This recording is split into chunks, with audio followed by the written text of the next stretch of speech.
Amém. Vamos ler um texto de Apocalipse, capítulo 21.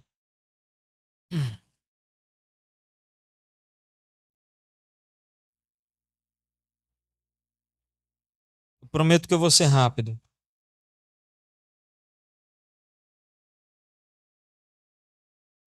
Hoje não estava programado para chover, não. Esqueci de combinar com Deus, né? Combinei com todo mundo fazer o culto, mas na hora de dizer, Senhor, não deixa chover. Apocalipse 21, é, versículo 1 até o 8. Todo mundo tem Bíblia aí, né? O aplicativo, então não precisa botar no telão, não, tá? Tá tudo bem. Hoje a gente vai falar sobre esse tema, Alfa. Jesus, ele, ele é o Alfa e ele é o Ômega. É o princípio e o fim, ele é o primeiro e o único e o último. Isso tem um significado muito importante para a gente. Versículo 1 de Apocalipse 21 diz assim: Vi novo céu e nova terra, pois o primeiro céu e a primeira terra passaram, e o mar já não existe. Vi também a cidade santa, a nova Jerusalém que descia do céu, da parte de Deus, ataviada como noiva adornada para o seu esposo. Então ouvi grande voz vinda do trono, dizendo: Eis o tabernáculo de Deus com os homens. Deus habitará com eles serão povos de Deus, e Deus mesmo estará com eles. E lhes enxugará dos olhos toda lágrima, e a morte já não existirá. Já não haverá luto, nem pranto, nem dor, porque as primeiras coisas passaram. E aquele que está sentado no trono disse: Eis que faço novas todas as coisas. Aí agora a gente vai dividir esse versículo, porque agora tem uma segunda, começa um segundo tema a partir daí. Mas é continuando, tá? E acrescentou: Escreve, porque estas palavras são fiéis e verdadeiras. Disse-me ainda: Tudo está feito. Eu sou o Alfa e o Ômega, o princípio e o fim. Eu, a quem tem sede, darei de graça da fonte da água da vida. O vencedor herdará essas coisas. Eu lhe serei Deus, ele será para mim filho.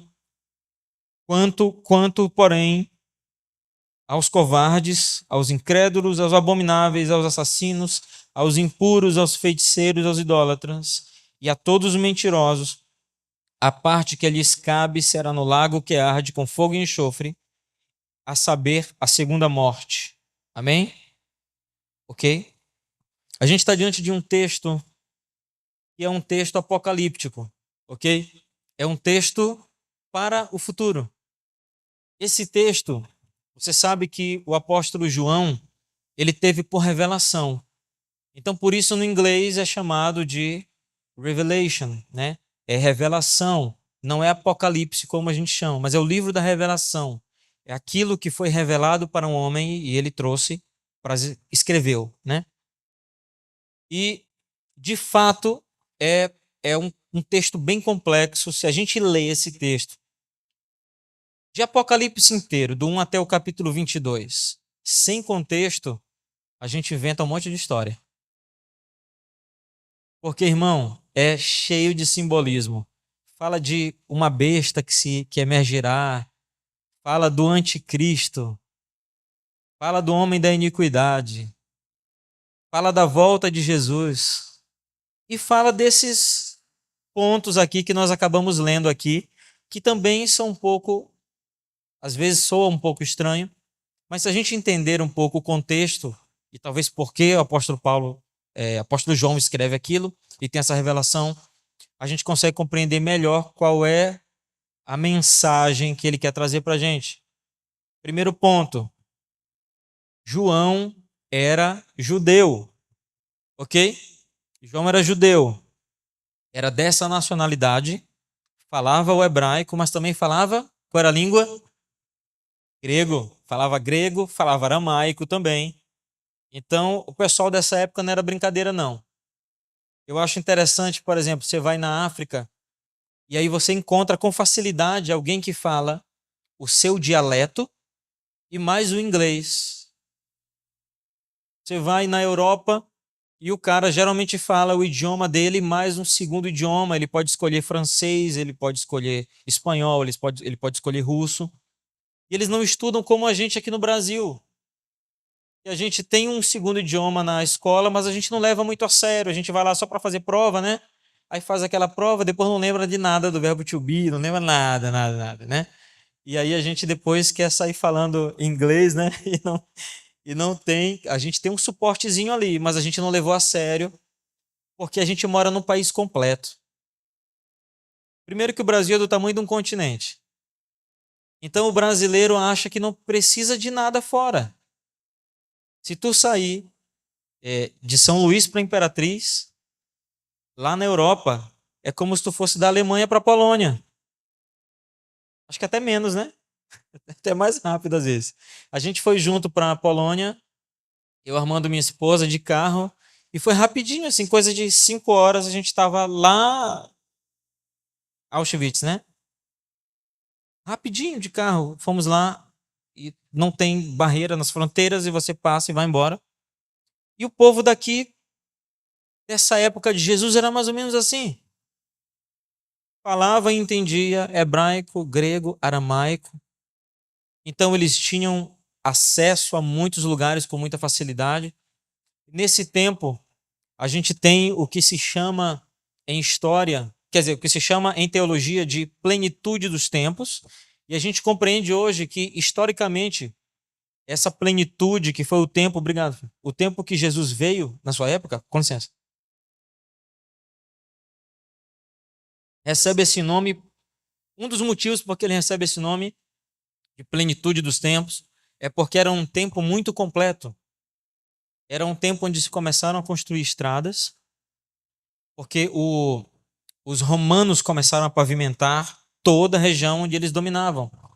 Então, de norte a sul, da Europa até a África, eles começaram a pavimentar, e aí tudo que era de comércio se começa a trabalhar com documentos, e assim muita coisa vai evoluindo e vai ficando cada vez mais avançada, e o mundo vai ficando menor, porque as pessoas vão se comunicando mais umas com as outras.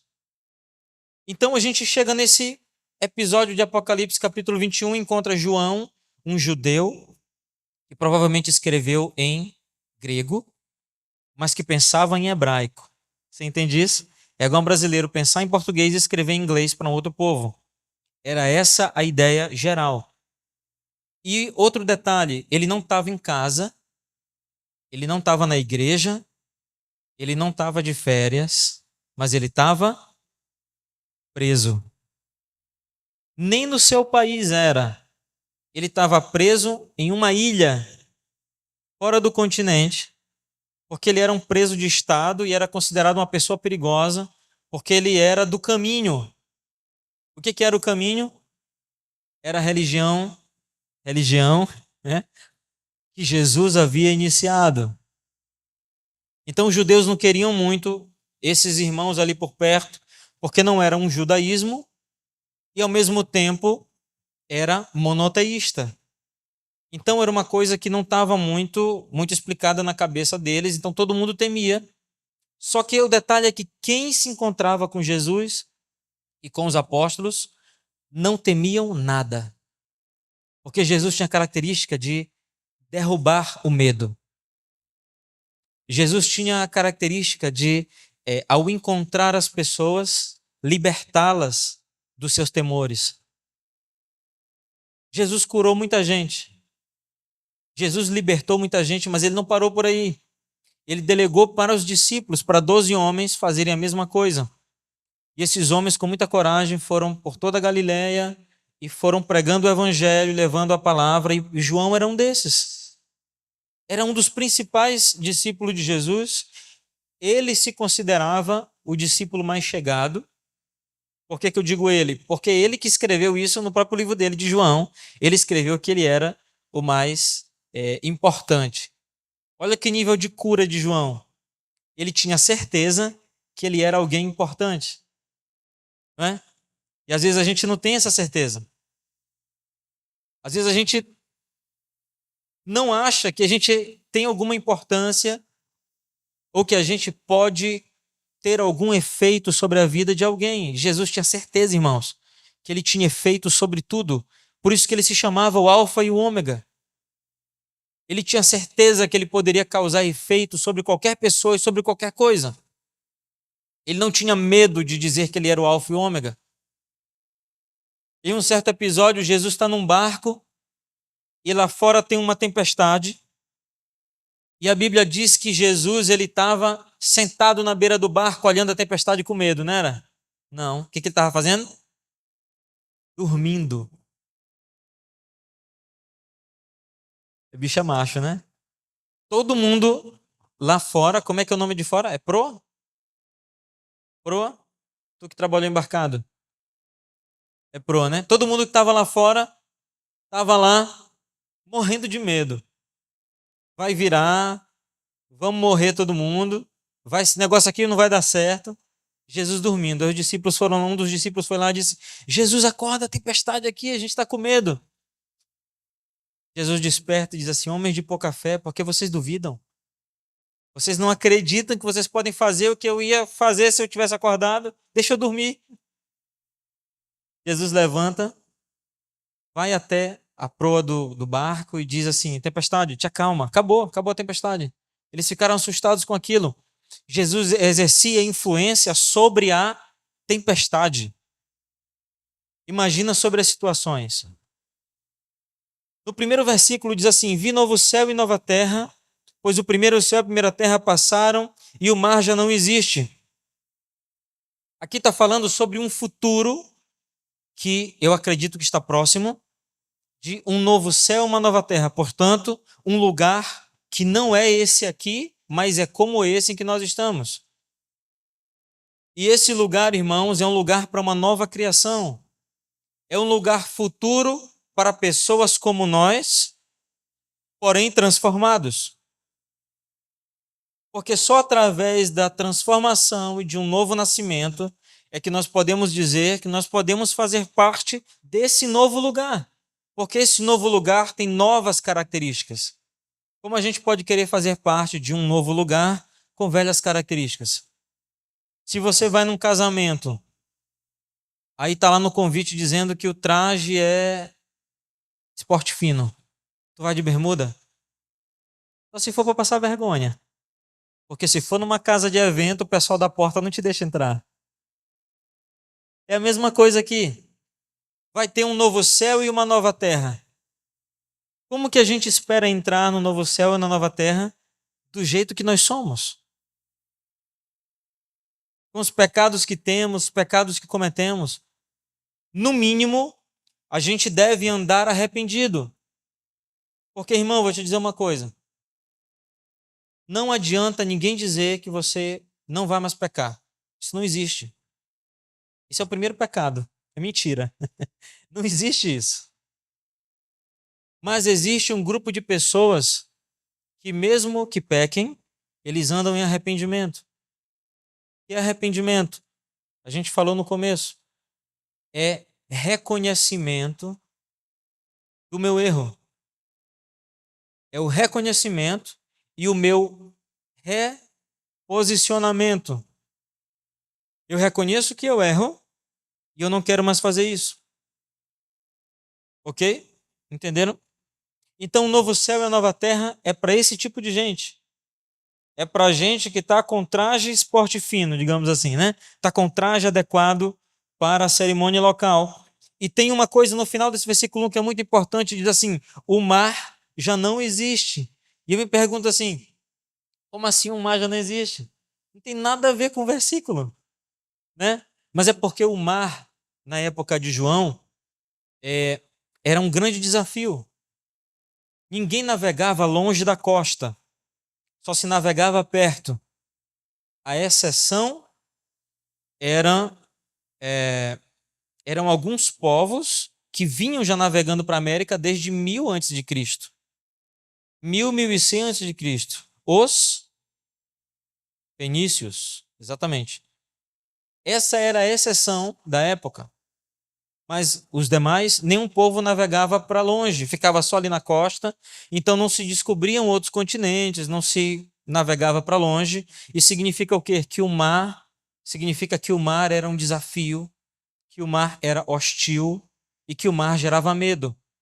Então ele diz assim: Novo céu e nova terra ele viu, e já não haverá mais medo. Irmão, medo é um mal adquirido. Você concorda comigo? Eu falei domingo aqui, ou foi domingo, ou foi outro domingo, um dia desse eu falei, criança não tem medo, porque o pai não ensinou o que é medo. A criança anda, irmão, a criança anda na beirada do negócio desse aqui, de um prédio, de qualquer coisa, não tem medo de cair, não tem medo de cachorro, não tem medo de leão. Se tu deixar uma criança perto ao leão, ela vai querer abraçar o leão, porque vai achar que é fofinho. Não tem medo. Até que ela ouve o primeiro grito da mãe e diz: Menino, esse leão vai te comer. Como assim, mamãe? E dá um puxão nele, irmão. Aquilo muda o cérebro da criança. E ele aprende que leão deve ser temido. E assim a criança vai crescendo e vai adquirindo medos. O oceano é assim. O mar era assim para essa população. Hoje ninguém tem medo do oceano. Alguém tem medo se quiser. Mas as pessoas navegam, e, enfim, vão longe demais. Mas ele está falando aqui de medo. O medo já não existirá. No novo céu, na nova terra, não haverá medo. Nós não temeremos o Senhor. Não temeremos nenhum tipo de adversidade e não teremos inimigos. Hoje a gente vive num clima tão hostil, não é? Tanta inimizade de tanto jeito. Jesus já havia profetizado isso em Mateus capítulo 24. Ele disse que os homens seriam inimigos uns dos outros e que por qualquer motivo as pessoas iriam brigar. No novo céu, na nova terra, isso não existirá mais, irmão. O texto continua no versículo 2 e diz: Vi também a cidade santa, Nova Jerusalém, que descia do céu da parte de Deus, ataviada como noiva adornada para o seu esposo. Interessante que ele fala da Nova Jerusalém, porque ele era um judeu. E se você for em Isaías, você vai ver em 2 episódios, ó, o Messias chegou. Bem-vindo, Messias. Amém? O nome dele é Messias. Irmãos, para um judeu, todo judeu leu os profetas. Para um judeu, o futuro dele é a Nova Jerusalém. E nós herdamos isso porque o nosso livro é judaico. A Bíblia é judaica. O nosso Messias é judeu. Jesus usava kippá, Jesus usava talite. Jesus era um judeu. Jesus cumpria o Shabat, ia na sinagoga, lia os livros, do que nós chamamos hoje de Antigo Testamento. Então, dentro dessa configuração de futuro para Israel, para o judeu, existe a Nova Jerusalém. A Nova Jerusalém, ela fala para nós de esperança. E uma coisa que nós não temos hoje nessa terra, irmão, é esperança. Se você perguntar para as pessoas, eu assisti outro dia um vídeo, um cara estava no meio de uma festa de satanismo, eu acho incrível isso existir, mas enfim, como pode as pessoas adorarem Satanás? Né? E ficam perguntando, irmão, como é que pode o cara adorar o capiroto, né? Isso não existe, cara. Pior que existe. E eu vi um cara lá nesse meio, numa festa de satanistas, e conversando com as pessoas e perguntando se eles queriam ir para o céu. E você acredita que alguns, mesmo dizendo que adoravam Satanás, disseram que queriam um dia ir para o céu? Olha que coisa interessante. Sabe por quê? Porque o Senhor plantou isso dentro de nós. Eu costumo dizer que isso não é cultura judaica, isso é cultura do céu. Deus é que deu para os judeus essa noção primeiro, mas Jesus veio e nos incluiu nisso. A esperança de um lugar no céu. O que está reservado para o teu futuro?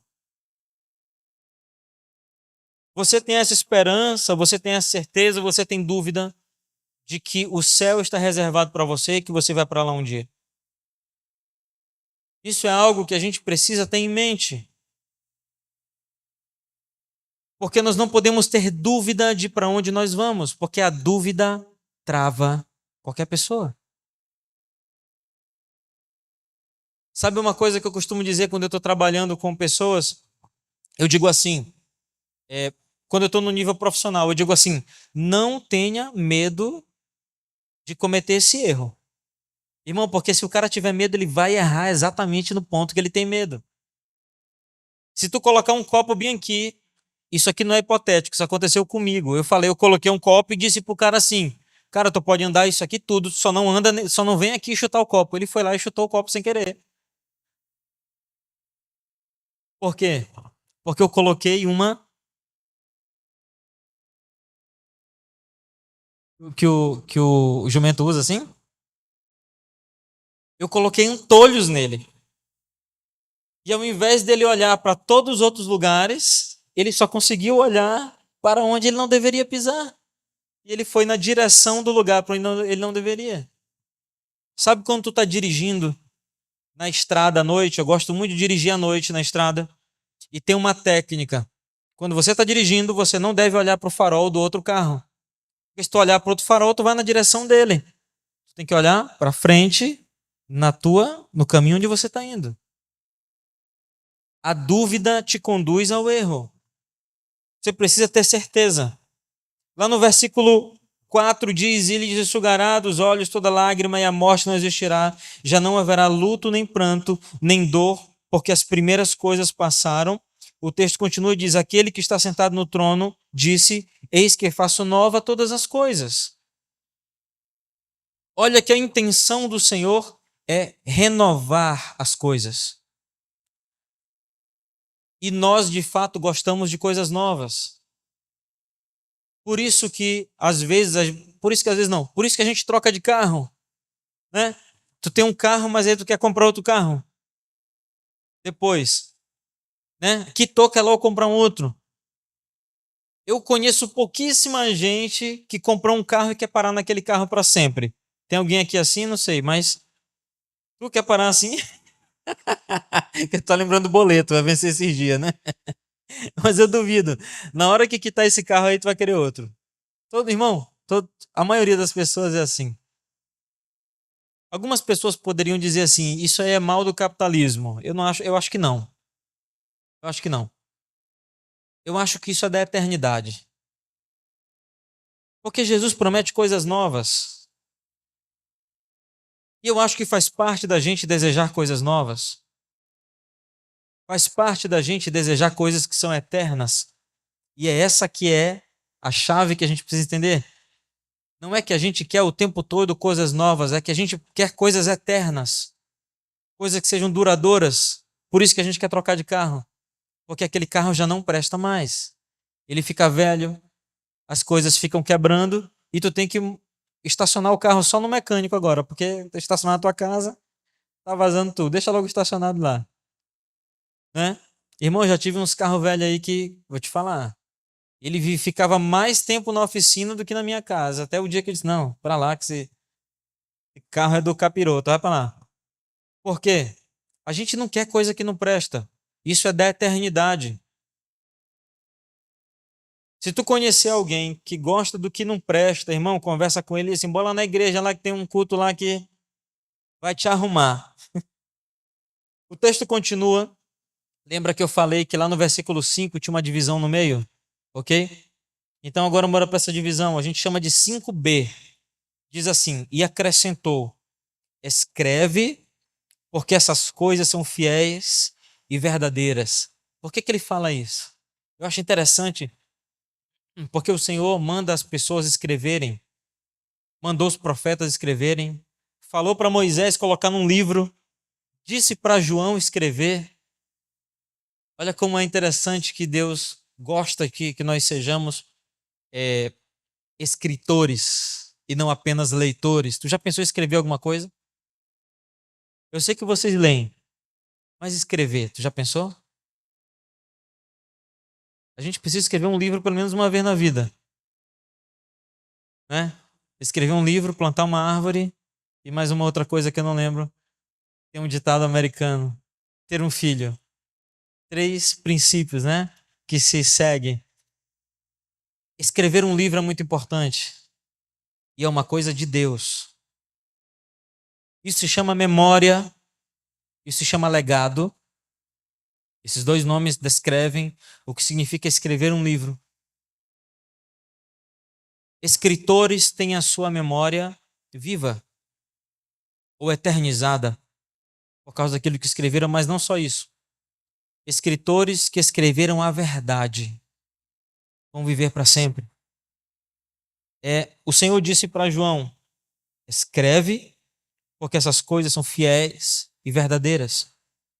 Nós temos em nossas mãos e instalado nos celulares um livro que é fiel e verdadeiro. Eu não sei de cabeça agora quantos foram os escritores da Bíblia, tu sabe? Tu que é inteligentão? Rapaz, alguém puxa um Google bem aí e vê quantos escritores. Tu sabe, Messias? Tem cara de estudioso, mas perdeu essa, né, pai? Quantos. Pesquisa aí, tu que gosta do Google.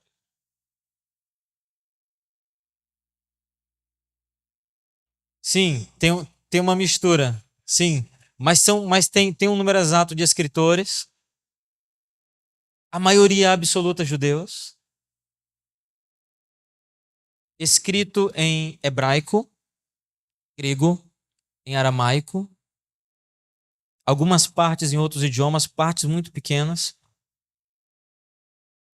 Escrito em mais de 1000 anos, 1000 e poucos anos, mas todos falam do mesmo assunto. 40 escritores. Todos escreveram sobre o mesmo assunto. E quer saber o que é mais interessante? Eles não se leram. Porque eles escreveram ao longo de muitos anos e a maior parte deles não teve acesso àquela primeira fonte para escrever a sua parte. Irmão, essa é a palavra de Deus. O Novo Testamento ele foi todo escrito em paralelo. Você pega o Novo Testamento e não tem aquilo que a gente chama de telefone sem fio. Quando tu conta uma coisa para uma pessoa e tu chega lá na 50ª pessoa, já é outra história completamente diferente. Não acontece isso na Bíblia. O assunto segue a mesma linha, o mesmo tema e vai culminar em Cristo. É Cristo do começo ao fim. É o plano da salvação do início ao fim. E o Senhor disse: esse era o último livro do cânon. É o livro do Apocalipse. O Senhor disse: olha, escreve isso, porque essas palavras são fiéis e verdadeiras. Ou seja, ninguém vai mudar o que está escrito. Quando alguém pegar esse livro lá em 2025, vai conhecer a verdade quando lê-lo. O meu conselho para você, se você quer ser um homem de Deus, use a Bíblia como seu livro de cabeceira. Amém? Você entendeu isso? Use a Bíblia como teu livro de cabeceira. Alguém perguntou para um amigo meu assim: pastor, me indica um livro para me estimular a ler a Bíblia. Irmão, aí o negócio é complicado, né? Como é que tu quer um livro para te estimular a ler a Bíblia? Se, na verdade, irmão, o que você encontra nessa pergunta não é um erro de verdade. Não há um erro nessa pergunta. Mas há uma falta de foco. Não explicaram para essa pessoa que a Bíblia é que é fonte de sabedoria. E que a Bíblia é que te leva a outros conhecimentos.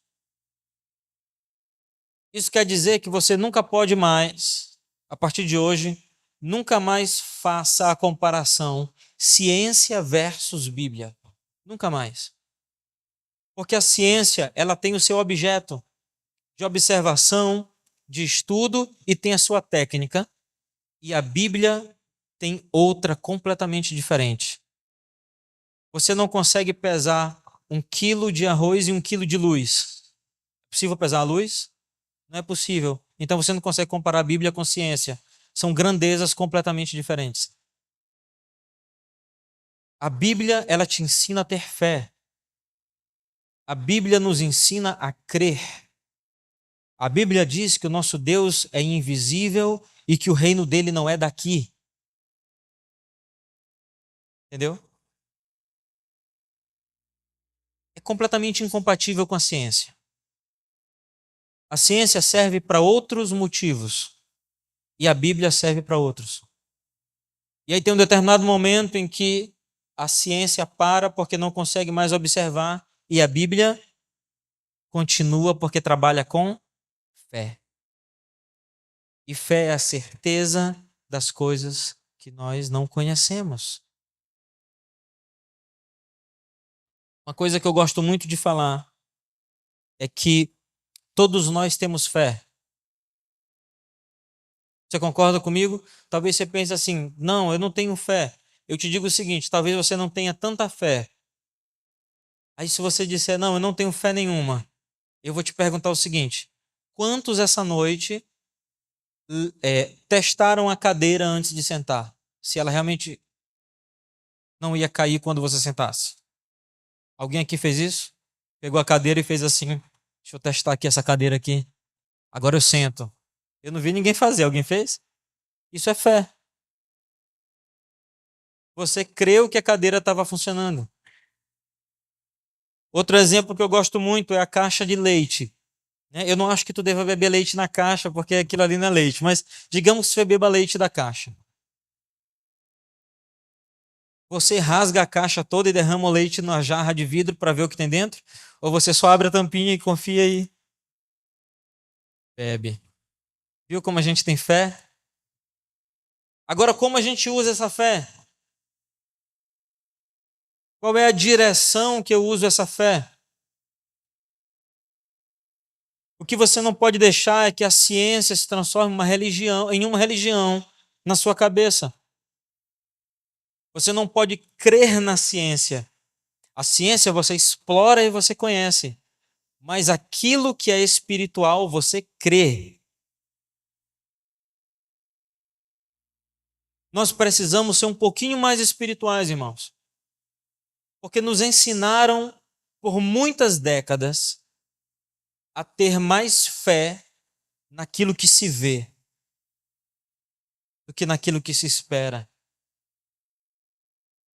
Porém, Jesus tinha um discípulo chamado, viu? Tomé. Qual era a característica de Tomé? Ele precisava ver para crer. Só que Jesus converteu Tomé num cara de muita fé. E aí ele passou a crer primeiro para depois ver a coisa acontecer. Aconteceu algo esse ano aqui, ou foi ano passado? Ano passado, muito, muito interessante.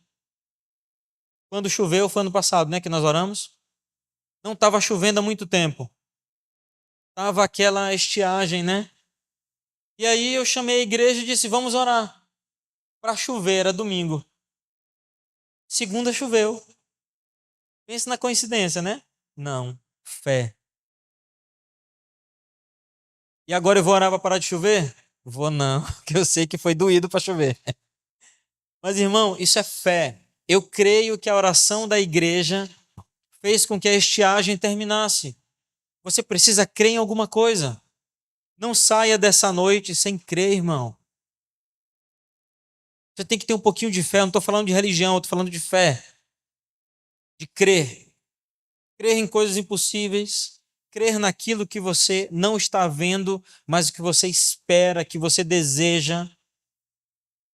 Crer. Amém? Diga assim: eu terei fé. Amém.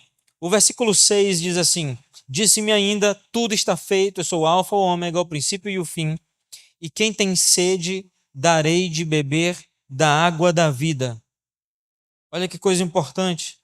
Ele diz duas coisas muito interessantes. Ele diz que ele é o alfa e ele é o ômega. E ainda explica no nosso idioma o princípio e o fim, porque o alfa e o ômega eram a primeira e a última letra do alfabeto grego. Ok? Qual é a última letra do alfabeto hebraico, Armando? Tav. É o Aleph e o Tav, né? Eu tenho certeza que João pensou, eu sou o Aleph e o Tav. Mas na hora de escrever, ele escreveu, eu sou o Alfa e o Ômega. Mas o que significa? Significa que tudo está dentro dos limites do Senhor. Nada acontece fora da vontade dele. Eu costumo dizer que o Senhor, ele está no comando e não no controle.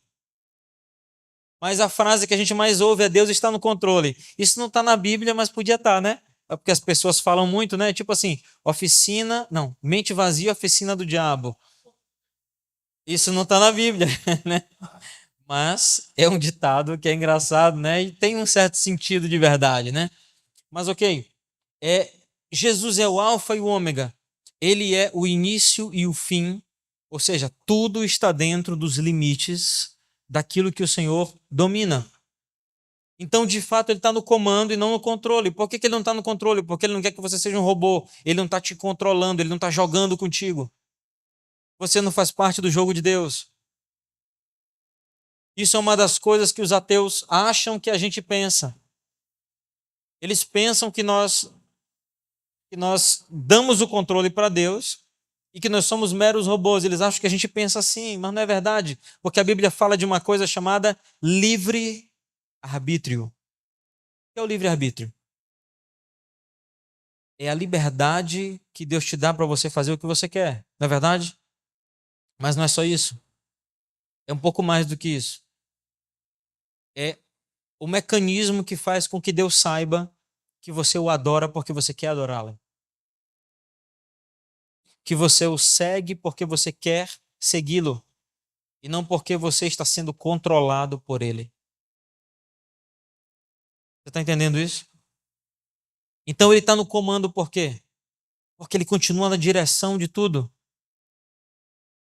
Antes de te acontecer alguma coisa, ele sabe que vai acontecer, ele conhece o motivo e ele está pronto para a tua pergunta, que deve ser: Senhor, por que isso aconteceu?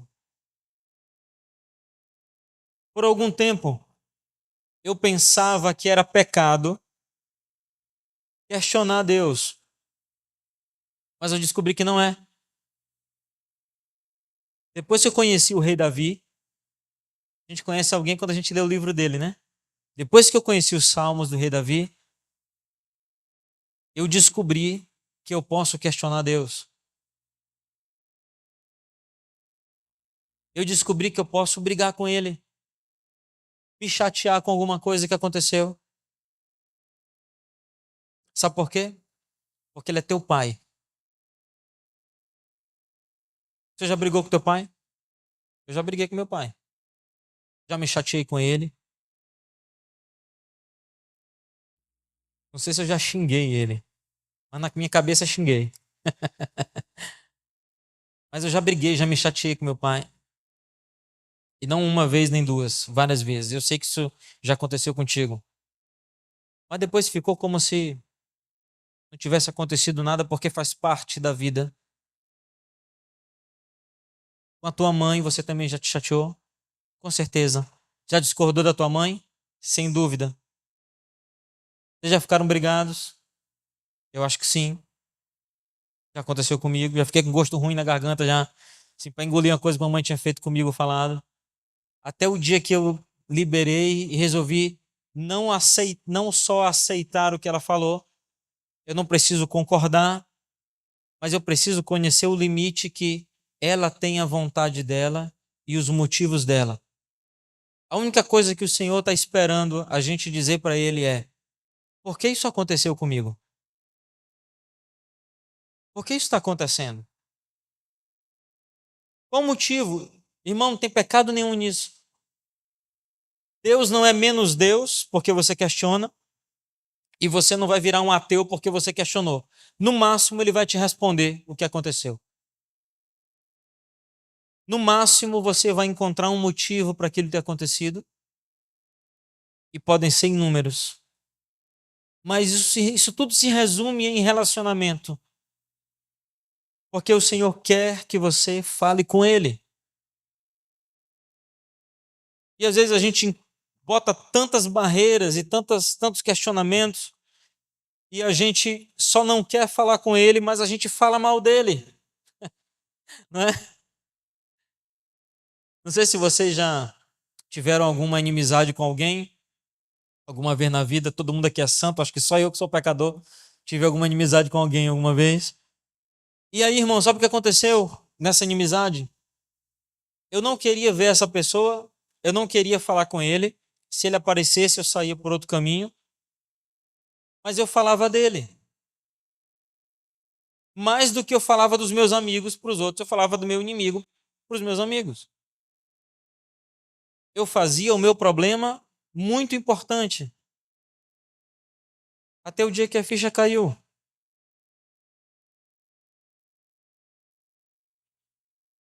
Não fale mal de Deus. Fale direto com Ele. Sabe como eu resolvi meu problema? Como eu liberei o meu inimigo? Falando com Ele. Eu te perdoo pelo que tu me fez. Não precisou ele me pedir perdão pelo que ele fez, mesmo ele tendo consciência. Mas eu fui até ele e disse: eu te perdoo pelo que você me fez. Eu quero te liberar. Eu quero parar de me envenenar com isso. Eu te libero. Eu não sei se Deus está falando com alguém aqui essa noite, se você precisa liberar alguém. Mas não fale mal de Deus, fale com Ele. Deus tem muita coisa para te falar, irmão. E Ele te dá acesso integral. Você pode chegar para Ele e dizer: Senhor, por que isso aconteceu? Senhor, eu quero falar contigo. Senhor, eu quero tal coisa. Senhor, tal. Eu quero só te adorar. Eu quero só falar contigo. Você pode dizer tudo para Ele, irmão. Amém? O texto continua e diz assim: agora a gente tem duas coisas paralelas aqui que são interessantes. O versículo 7 diz assim, com a primeira palavra, o vencedor. E lá no versículo 8 diz o que no começo? Quanto, porém, aos covardes. Antes de te perguntar se tu é covarde ou vencedor, vamos lá para o 7. O vencedor herdará essas coisas, eu lhe serei Deus e ele será meu filho. Olha o resumo de tudo que a gente falou até aqui. Deus e Pai. São duas coisas que o Senhor deseja ser nosso essa noite. Nosso Deus e nosso Pai. Irmãos, são duas coisas que os homens têm problema. Com paternidade, os homens brasileiros, na maioria, têm esse problema. Pelo menos um grande número de homens tem esse problema. Paternidade e Deus. Irmão, tu sabe qual é a porcentagem de crianças que não têm o nome do pai na certidão de nascimento? É enorme. Teve pai envolvido no relacionamento? Envolvido? Claro que teve. Se nascer um menino, tem um pai e uma mãe, né? Tem um homem e uma mulher. E por que não tem o nome do pai na certidão? Outra coisa que eu quero te levar para você entender é o seguinte: quando não tem pai, quando não tem paternidade, quando não tem pater, não tem Deus. Ok? Falta de relacionamento com pai, homem, figura masculina, gera falta de intimidade com Deus.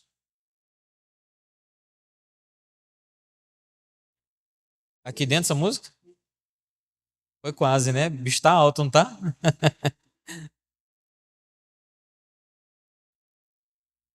Gente, falta de relacionamento com Deus, com o Pai, gera falha no relacionamento com Deus. Imagina uma nação como a nossa, ou um estado como o nosso. Tem alguém aqui que não é maranhense? Não é maranhense? Ok. No Maranhão, isso acontece muito. Primeiro, falta do nome do pai na certidão. Isso eu sei que está no Brasil inteiro, mas isso no Maranhão é muito forte. Isso vai gerar fragilidade espiritual. E isso vai gerar também fragilidade masculina. Porque o afeminado, ele não é o homossexual. Você entende isso? Ser afeminado é falta de masculinidade. Então, se tu tem um cara, se tu conhece alguém que não supre a sua família, ele é casado, tem 10 filhos, tem uma mulher, é heterossexual, mas ele não supre a mulher, ele é um afeminado. Porque ele não está sendo homem.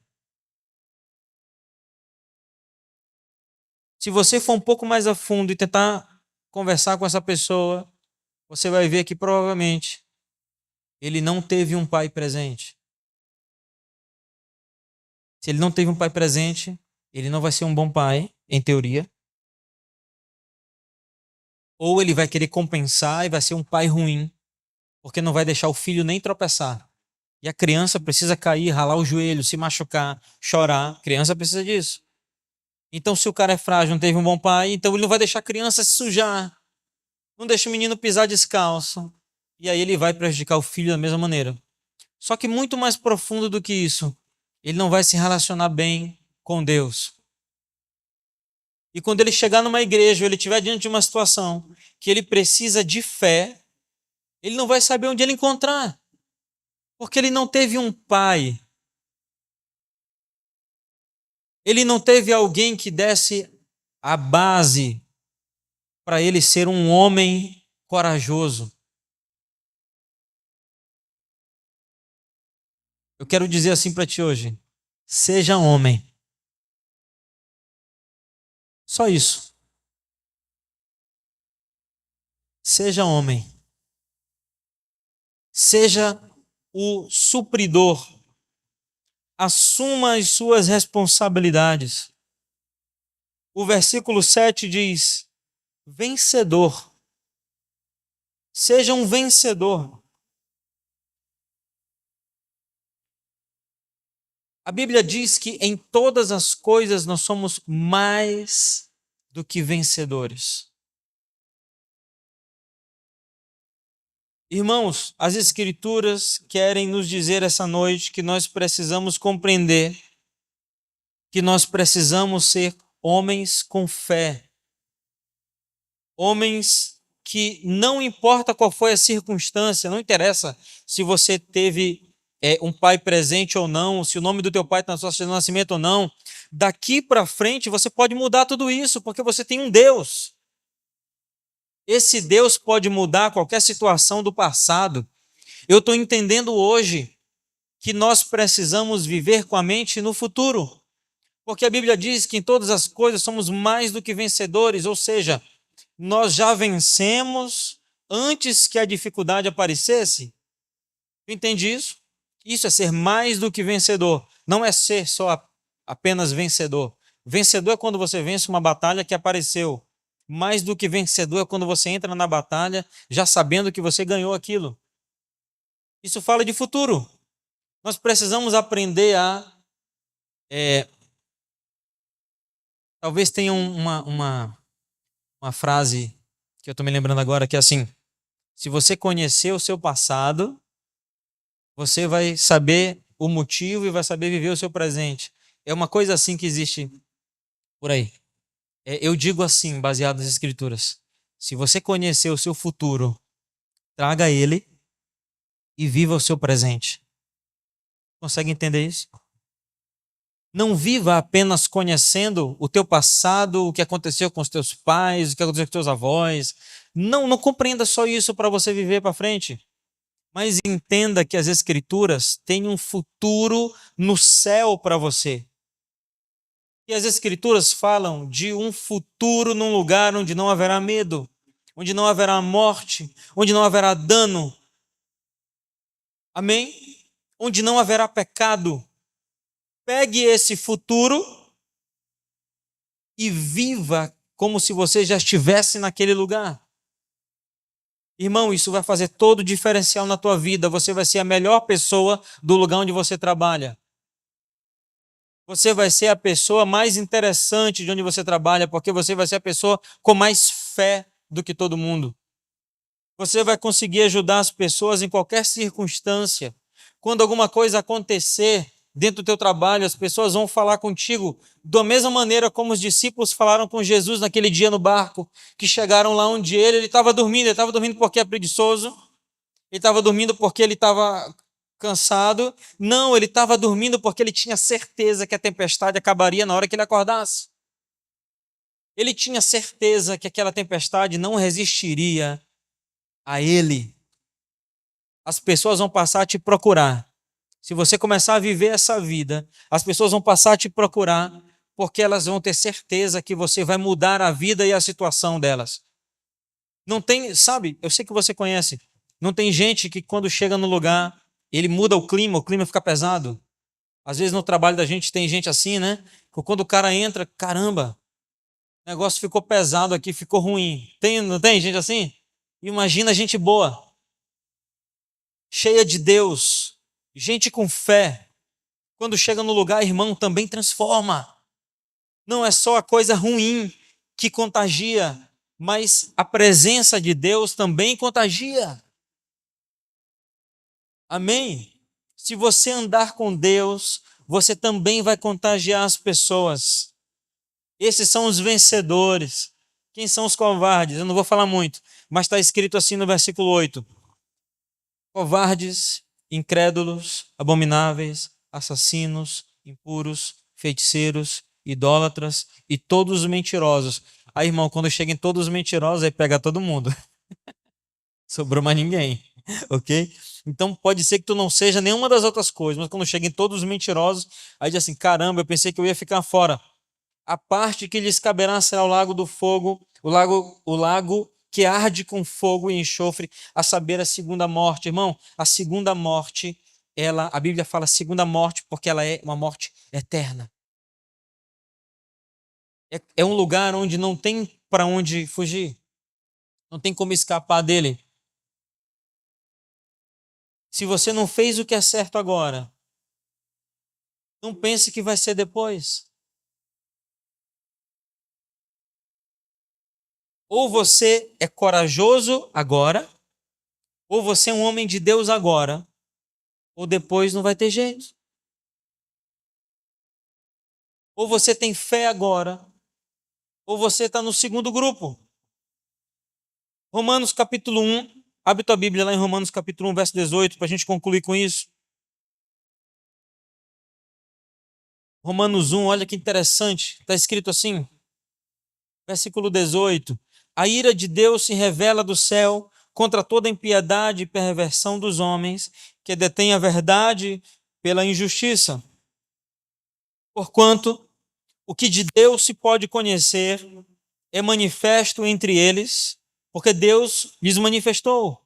Versículo 20: porque os atributos invisíveis de Deus, assim como o seu eterno poder, como também sua própria divindade, claramente se reconhecem. Está escrito isso aí? Claramente se reconhecem, desde o princípio do mundo, sendo percebidos por meio das coisas que foram criadas. Olha a coisa maravilhosa. Tais homens são por isso indesculpáveis. Você está ouvindo o passarinho cantar? É disso que está falando. Está escrito assim, sendo percebidos por meio das coisas que foram criadas, irmão. Como tu pode ouvir um pássaro desse cantar? Uma árvore dessa, uma mangueira dessa dar manga quando chove? Como você pode ver as coisas se renovando, a grama, animais tão amáveis como os cachorros, tudo a nosso dispor para a gente fazer o que a gente quiser e a gente não reconhecer Deus nessas coisas. A Bíblia diz, irmão, eu marquei aqui, os atributos de Deus são claramente reconhecidos desde o princípio do mundo. Sabe o que significa? Que Deus deixou no mundo uma armadilha para a gente reconhecê-lo.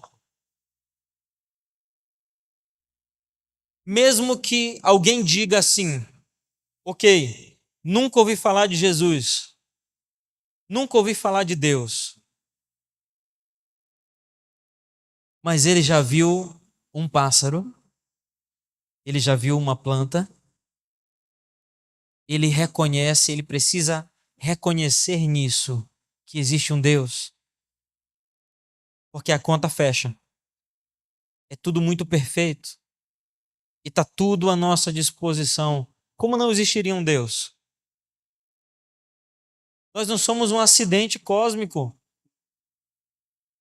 Ao contrário do que se diz, que nós nascemos por sorte, houve uma grande explosão, portanto, Big Bang, nós viemos, eu discordo totalmente, irmão. Tudo é tão perfeito, tudo é tão bem feito, que só pode existir um Deus para ter feito tudo isso. Isso se faz apenas com fé. Por fim, Romanos 10, você não precisa abrir, eu vou ler para você. Versículo 9 diz assim: se com tua boca confessares Jesus como Senhor e em teu coração creres que Deus o ressuscitou dos mortos, serás salvo. Isso significa que não basta você crer em tudo que eu falei, não basta você crer em Deus por causa do pássaro, por causa das árvores. Tem uma, uma chave final, que é Romanos 10, 9. Confessar com a boca que Jesus é o Senhor e o nosso Salvador. Você já fez isso? Confessar é o que determina em que grupo você está. O versículo 7 ou o versículo 8? Você é covarde ou você é vencedor? Essa é a conclusão das Escrituras. Essa é a conclusão de Romanos capítulo 10. É confessar com a boca. Porque a gente fica às vezes diante de situações complicadas, né? A salvação ela é instantânea. Hoje, se você confessar Jesus como teu Salvador, você está salvo. Mas o teu comportamento não muda instantaneamente. Isso faz com que muita gente não compreender isso, faz com que muita gente não siga Jesus. Porque pensa assim, eu não posso seguir Jesus porque eu não vou conseguir mudar o meu comportamento. Eu não vou abandonar meu vício. Então eu só vou seguir Jesus depois que eu abandonar meu vício. Irmãos, está errado. Porque o vício, por vezes, ele se torna biológico. E outras vezes é comportamental. Enquanto que a transformação através da confissão, ela é instantânea, ela é espiritual. Sabe o que salvou o ladrão na cruz? Foi porque o espírito dele foi salvo. Ele se arrependeu no último momento. E Deus é tão justo que ele julga tudo. E você não é salvo só pela última coisa que você fez. Você não vai para o inferno só pela última coisa que você fez. Deus julga todas as coisas. Porque senão ele seria injusto. Então a salvação daquele homem veio diante daquela confissão no último dia. Não importa nada do que ele fez, a partir de hoje ele está salvo. E vai se encontrar comigo no paraíso, foi o que Jesus falou para ele. Então, irmão, a conversão, a confissão, ela não pode vir acompanhada de eu preciso mudar meu comportamento, eu preciso mudar as minhas emoções. Não, nada disso. Jesus só quer te salvar, o resto ele faz. O resto deixa com ele. Te salva, vira amigo dos irmãos e anda junto. O resto Jesus faz. Eu conheço gente que se converteu que usava drogas. Eu conheço gente que se converteu que tinha sido assassino e tinha vindo na igreja numa saída. Tinha tido a saída do presídio, né? Aquela, não sei se era Dia dos Pais ou era Natal, alguma coisa assim, Dia das Mães. Ele saiu e veio na igreja. Ele se converteu. Chamou a gente e disse assim, pastor, eu vou voltar para o presídio. E como assim? Não, é porque eu tava na saída e eu não estava nem pensando em voltar.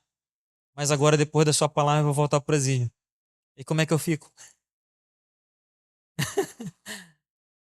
Sabe o que é isso? É a justiça de Deus. Deus convenceu ele de que ele precisava terminar de cumprir a pena, mas lá ele se tornou homem de Deus. Sabe o que aconteceu com ele? Ele cumpriu a pena, ele teve redução, conseguiu sair muito antes do cumprimento da pena e virou um empresário. Abriu um lava-jato. A gente deu a maior pilha nele. Primeiro comprou uma bomba de lavar carro, depois comprou um aspirador, depois comprou uma bicicleta. Ele já não lavava mais só o carro dos irmãos, ele ia de bicicleta em outros bairros e começava a lavar. Depois ele comprou tudo que precisava, uma rampa, e ele abriu um lava-jato. E hoje é um homem de Deus e empresário. Isso é fé. Isso é crer que o Senhor te muda no processo e não só instantaneamente. Amém?